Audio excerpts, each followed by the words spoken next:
The first clue that something was wrong came when I opened my son's storage shed behind our house and found it nearly empty. The duffel bag he had packed before deployment, the military gear he left carefully folded, even the box of letters from his high school sweetheart all gone. My chest tightened like a vice. My son was thousands of miles away in a desert war zone, and here at home, someone had broken into his sanctuary. I knew in my gut who it was before I saw the tire tracks on the gravel road. Karen, the HOA president, who had been circling my property for weeks like a vulture. She had complained that his things were an eyesore and lowered community standards. Now, his memories and service mementos were missing. I stormed down the street, the anger in my throat burning hotter with every step. The SUV was easy to spot. Karen's oversized white Escalade, parked outside the HOA's so-called community cabin by the lake. The rear hatch was open, and stacked inside were my son's belongings, his boots, his framed photos, even the folded flag his unit had given him. Karen stood there in a sun hat, sunglasses perched arrogantly, her wide body planted like a queen distributing spoils. Around her, a few of her cronies clapped and laughed, unloading the stolen items onto picnic tables. They were setting up for what looked like a rental party, pretending the gear was part of their patriotic decor. My stomach turned. "Karen," I shouted, my voice cracking across the water. She turned slowly, her smirk spreading as if she had been waiting for me. "Oh, don't be so dramatic," she said, waving her hand. "Your son's junk was cluttering the neighborhood. We've repurposed it for the community cabin. People love a good military theme." I froze, my fists clenching so tight, I thought my nails would draw blood. "That's not junk," I growled. "That's my son's life. He's serving this country while you're stealing from him." But Karen wasn't fazed. She puffed her chest and bellowed for everyone to hear. "This property belongs to the HOA, and by extension, so do the items that violate standards." I had every right. Her words echoed over the lake. But instead of support, they drew whispers of disgust from neighbors gathering along the shore. A few lifted their phones, recording her arrogance for proof. Still, Karen didn't back down. "Besides," she added, her voice dripping with smugness, "the cabin is already reserved for our summer rentals. People paid good money for this, and your son's little trinkets make the perfect backdrop." That was the moment my anger turned into resolve. I pulled my phone from my pocket and dialed a number I had been keeping for emergencies. Within minutes, the unexpected twist arrived. A black pickup truck rumbled into view, and out stepped Master Sergeant Cole, my son's commanding officer, home early from base that day. He was a tall man with a presence that silenced crowds, his uniform crisp, his stare hard as steel. He walked straight up to the cabin yard, his boots crunching on the gravel, and said in a voice that carried across the lake, "Whose bright idea was it to steal military property?" Karen faltered, her smirk twitching, but she tried to recover. "This isn't theft, it's community property now," she barked, waving her arms like she could conjure authority out of thin air. Cole didn't flinch. He pointed at the folded flag, resting on a table under her sweaty hand. That flag was issued by the U.S. Army. Mishandling or stealing it is a federal offense. And these boots, this gear government-issued or privately owned, doesn't matter. You've crossed into criminal theft. The silence that followed was deafening. Even Karen's cronies took a step back, their eyes wide with fear. Karen tried to laugh, but the sound cracked. "You can't prove it wasn't abandoned," she started, but I cut her off, my voice shaking with rage. "My son trusted this community while he's halfway across the world fighting for people like you. And you call his sacrifice trash?" The neighbors erupted, some shouting shame, others booing, their voices rising into a chorus that drowned out Karen's sputtering protests. That was when the confrontation turned explosive. Karen lunged for the box of letters, clutching them like a weapon. These were lying around. "They're mine now," she screeched. But Cole stepped forward, his hand firm on her shoulder, stopping her cold. "No, ma'am. They belong to a soldier. And you're going to answer for this." The police were called, and within minutes the squad car pulled up, the officer taking one look at the scene, the stolen belongings, the furious neighbors, the viral recordings already flooding social media, and shook his head in disbelief. Karen's downfall began right there, but the night wasn't done unraveling her lies. As the officers investigated, they discovered receipts tucked into her clipboard, records of cabin rentals she had been pocketing for years, money funneled into her personal account. The so-called community cabin was nothing but a private scam, funded by stolen HOA dues and boosted by the belongings she had lifted from others under the guise of violations. Neighbors gasped, furious, as the officer read aloud the amounts thousands of dollars pocketed from hard-working families.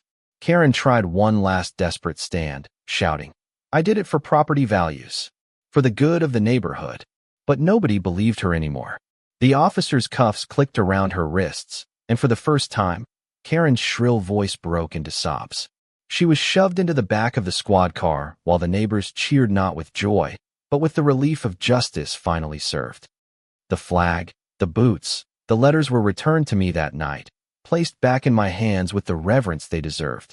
The next morning the news vans were already lined up along the road leading to the lake, their antennas stretching into the dawn like vultures circling a battlefield.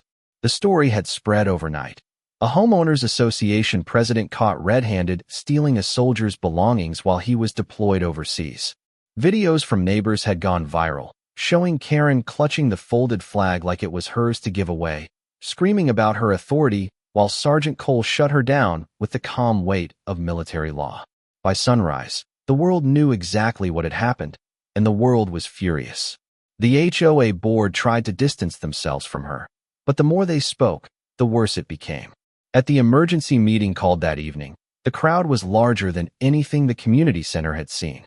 Every chair was filled, the walls lined, neighbors spilling into the hallway. Karen wasn't there. She was still in county jail, but her allies sat at the front, pale and sweating. When the treasurer attempted to defend the so-called cabin rentals, claiming they were a way to generate funds for maintenance, a neighbor stood up and shouted, "Liar! You let her pocket everything while my dues kept going up." Applause and boos drowned out the board, and in that roar, years of fear broke into raw outrage. I brought the box of my son's belongings to the meeting, setting them on the table for all to see. The boots scuffed with desert sand, the letters tied with string, the flag folded with reverence, symbols of everything Karen had tried to strip away. My voice shook but carried. My son is out there risking his life for strangers he'll never meet. And while he's gone, this community let a thief profit off his sacrifice. This isn't about property values. This is about dignity. And I won't let another family be stolen from. The room erupted, not in chaos this time, but in unity.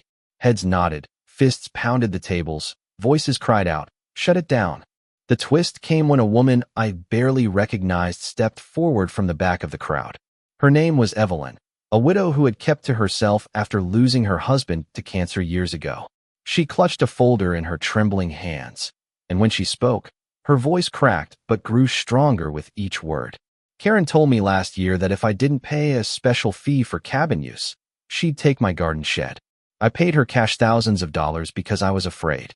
Tears streaked her face as she opened the folder, showing copies of emails and receipts. I thought I was the only one, but she's been running this scam for years. Gasps filled the hall. One by one, others stood up, families, retirees, single parents sharing their own stories of threats, fines, cash demands that never showed up on official records. It became clear, Karen's lake cabin scam wasn't just about my son. It was a full-blown fraud operation that had siphoned tens of thousands from the people who trusted her. The board tried to quiet the crowd, but by then it was over. The neighbors demanded a vote, and in a unanimous show of hands, the HOA was dissolved on the spot. The weeks that followed were a whirlwind of accountability. Investigators uncovered more than $120,000 missing from HOA accounts, funneled into Karen's personal vacations, shopping sprees, and luxury car payments. The lake cabin, she claimed was for community use, had been illegally leased out for private events, with the money disappearing into her pockets. At her trial, prosecutors presented the footage of her screaming at Sergeant Cole, the stack of fraudulent receipts, and Evelyn's heartbreaking testimony. Karen's face turned ashen as the jury foreman read guilty on every count: fraud, theft, harassment, impersonation of authority.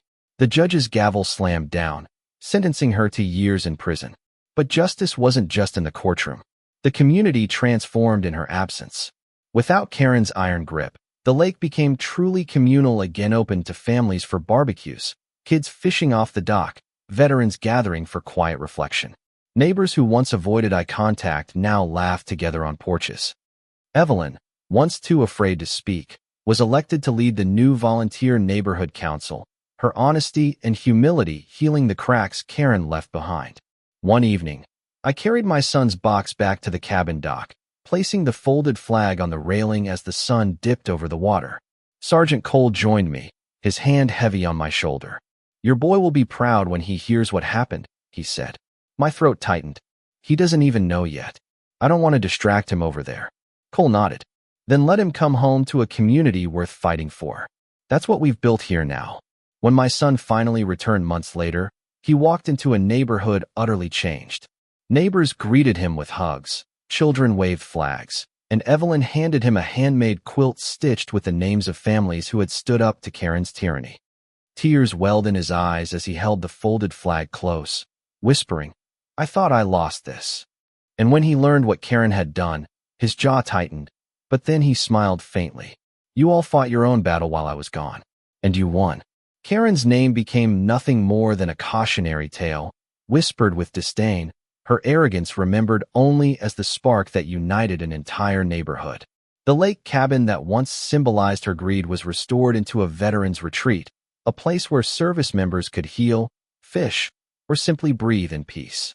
My son often sat there quietly, his boots by the dock, the sound of water lapping gently against the shore. And as I watched him, I realized the irony. Karen thought she could erase a soldier's presence with her greed. Instead, she made the entire community honor him more deeply than ever. She thought she could profit off lies, but in the end, truth and solidarity stripped her bare. So now I ask you, was the punishment Karen faced enough, or should the community have found another way to deal with her betrayal? Share your thoughts, because in moments like this, deciding what's right or wrong shapes the kind of community we become.